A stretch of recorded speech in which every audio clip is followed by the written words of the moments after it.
Kaya ang sagot, kailangan manalig at magtiwala ka sa Diyos. Kasi ang taong may tiwala sa Diyos, naniniwala siya sa kakayanan at magagawa ng Diyos. Amen po ba? Kaya lang minsan lumalaki ang problema at lumalaki yung mga kinakaharap nating mga problema sa buhay. Kasi ang tingin natin, mas malaki yung problema kaysa sa mga magagawa ng Diyos sa buhay natin. Bigyan ko rin ng halimbawa. Merong isang bata. Nakikita siya ng eperlano. Ang taas ng eroplano. Sabi niya, "Mommy, I saw an airplane." Ang liit lang pala ng airplane. Sabi gano'n ng kanyang mami. "Anak, hindi maliit ang airplane. Malaki ang airplane."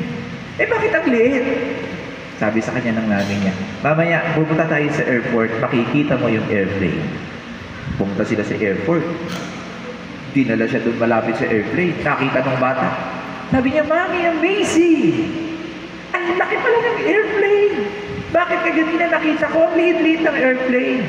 Sabi ng nanay niya, "Kasi kaganina, malayo ka sa airplane. Ngayon, malapit ka na sa airplane, kaya nakikita mo, malaki ang airplane."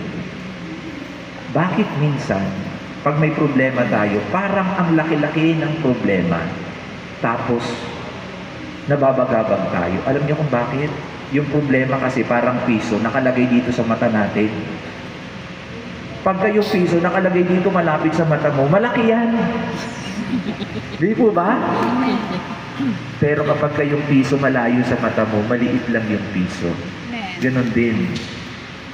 Dapat maintindihan mo kung ikaw ay may pananalig sa Diyos na malaki ang Diyos na pinaglilingkuran mo kaysa sa mga pinagdadaanan at problema mo.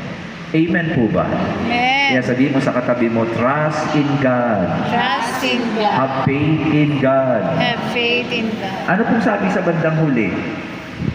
Sabi ng Panginoon, "Do not let your heart be troubled. Have faith in God." Tapos dun sa verse 12, pag magbabasa kayo ng Bible, minsan ang message niya nandun sa unahan, tapos nandun sa dulo.